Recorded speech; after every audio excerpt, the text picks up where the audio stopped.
बैठे हुए लोगों को लेना पड़ेगा, प्रशासन में बैठे हुए लोगों को लेना पड़ेगा। और वह जो कह रहे हैं कि एनएसयूआई के लोगों ने किया है, तो एक प्रश्न आप सबको भी पूछना चाहिए। मैं मीडिया के साथियों से आग्रह करता हूं कि गृह मंत्री उनका, दिल्ली पुलिस उनके अंदर में, दिल्ली विश्वविद्यालय का प्रशासन उनके अंडर में, यहाँ पर जो है एलजी उनके हैं, देश में सरकार उनकी है, पूरा का पूरा जो है उनकी हेजमनी है। उस वक्त जो है वो अपने वायलेंस को जस्टिफाई करने के लिए अनर्गल और झूठे आरोप लगा रहे हैं। हम आप सबके माध्यम से दिल्ली विश्वविद्यालय के विद्यार्थियों को और देश को भी, क्योंकि दिल्ली विश्वविद्यालय का सवाल अब सिर्फ विश्वविद्यालय का सवाल नहीं है, ये देश और समाज का भी सवाल है। हम आप सबसे यह आग्रह करते हैं और आपको आश्वस्त करते हैं कि आप धैर्य रखें, कोई भी परिस्थिति हो जाए, जो हमारा विचार है, जो हमारा एजेंडा है, उससे हम 1 इंच पीछे नहीं हटेंगे। और एजेंडा हमारा ये है कि इस बार पहली बार मैं आपको ये कहना चाहता हूँ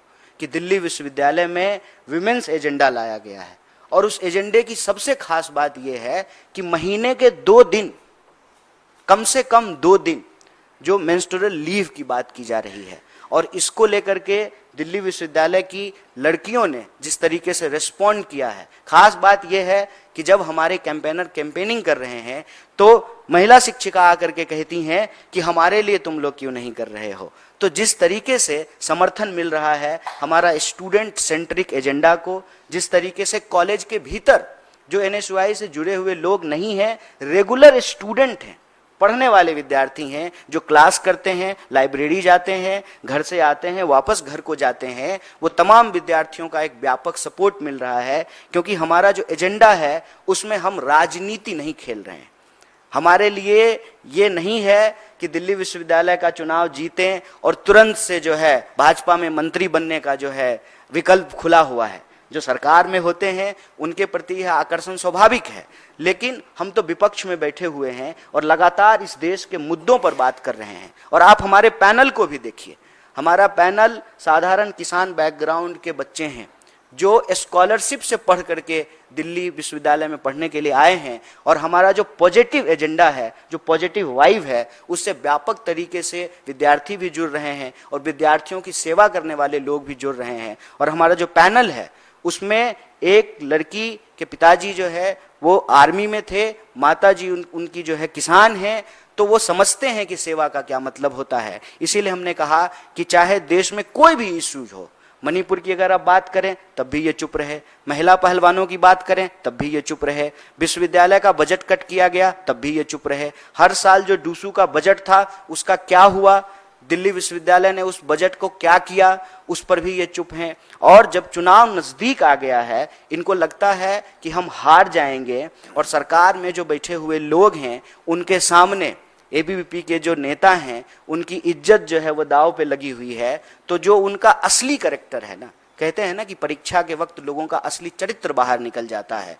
तो ये जो ज्ञानशील एकता का दावा करने वाले हैं उनकी अज्ञानता, अश्लीलता और अराजकता सामने आ गई है। क्यों? क्योंकि उनके सामने एक डेमोक्रेटिक पैनल है, जो पैनल इस बात को सुनिश्चित करने की कोशिश कर रहा है कि चुनाव का परिणाम चाहे जो भी हो, हम विद्यार्थियों के लिए जैसे सतत लड़ते रहे हैं हम आगे भी लड़ते रहेंगे। और आप लोगों के नोटिस के लिए बताना चाहता हूँ, जब पहलवान आंदोलन हो रहा था ठीक उसके बगल में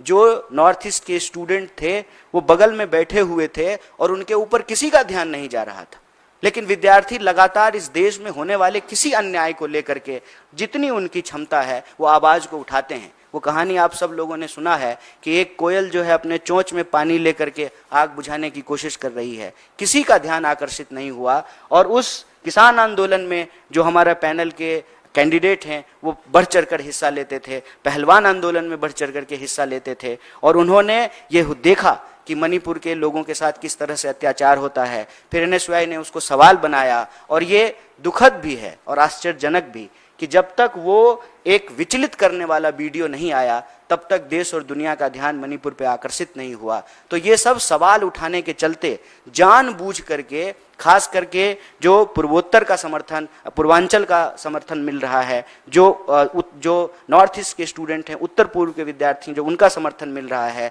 साउथ के जो संगठन है, मैं आपकी जानकारी के लिए बता दूं, जो मैत्रेयी ऑर्गेनाइजेशन है केरला का, उसका जिस तरीके से समर्थन मिल रहा है, तो एबीपी कहीं ना कहीं घबराई हुई है। और जो हमारा पॉजिटिव एजेंडा है, मैं बार बार कह रहा हूं, उसको डिरेल करने की कोशिश कर रही है। तो हम बार बार कहते हैं कि वो सब कुछ, तमाम कुछ लगा लें,